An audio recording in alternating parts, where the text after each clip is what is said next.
జంగారెడ్డిగూడెంలో శ్రీ వాసవి కన్యకా పరమేశ్వరి ఆలయం వద్ద ఉన్న జాతిపిత మహాత్మా గాంధీ విగ్రహానికి, అమరజీవి పొట్టి శ్రీరాములు విగ్రహానికి వాసవి క్లబ్ వనిత ఆధ్వర్యంలో మహాత్మా గాంధీ వర్ధంతిని నిర్వహించారు. పూలదండలు వేసి ఘన నివాళులర్పించారు. రీజనల్ చైర్మన్ కాకి వెంకటేశ్వరరావు విజిట్ చేశారు. ఈ కార్యక్రమంలో భాగంగా పేదలకు దుస్తులు పంపిణీ చేశారు. Zone chairman Chitluri Rajeswari, Vasavi club Vanitha అధ్యక్షురాలు జువ్వల గాయత్రి, సెక్రటరీ సీమకుర్తి గాయత్రి, కోశాధికారి Uppala Roopa, district officer Thiruveedhi Lakshmi, regional secretary Gullapudi Srinivasarao తదితరులు పాల్గొన్నారు. ఇద్దరు పేద మహిళలకు ఆర్థిక సహాయం అందజేశారు. ప్రతి ఒక్కరూ మహాత్ముని అడుగుజాడల్లో నడవాలని సిటీ న్యూస్ తో మాట్లాడారు. భవిష్యత్తులో వాసవి క్లబ్ వనిత ఆధ్వర్యంలో మరెన్నో సేవా కార్యక్రమాలు నిర్వహించనున్నట్లు వెల్లడించారు.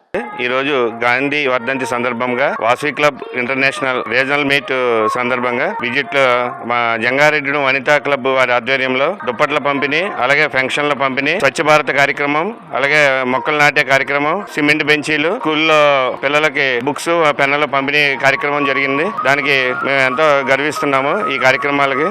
Thank you. గాంధీ వర్ధంతి సందర్భంగా ఆర్యవేసి కళ్యాణపురం దగ్గర వేచి ఉన్న గాంధీ పొట్టి శ్రీరాములు గారికి మాలలు వేసి నివాళులు అర్పించడం జరిగింది. తర్వాత వృద్ధులకి పెన్షన్ ఇవ్వడం జరుగుతుందండి. దుప్పట్లు పంచిపెట్టడం జరిగింది. స్వచ్ఛ భారత్ సేవా కార్యక్రమం నిర్వహించడం జరుగుతుంది. ఇక్కడ దగ్గరలో సమీపంలో వేయించి ఉన్న ఎంపీపీ స్కూల్ నందు పిల్లలకి బుక్స్ అనేది ఇవ్వడం జరిగిందండి. మొక్కలు నాటడం జరుగుతుంది. ఈ రోజు మా ఆర్సీ విజిట్ కూడా జరుగుతుందండి. ఇలాగే మరిన్ని కార్యక్రమాలు చేస్తాం. జై వాసు.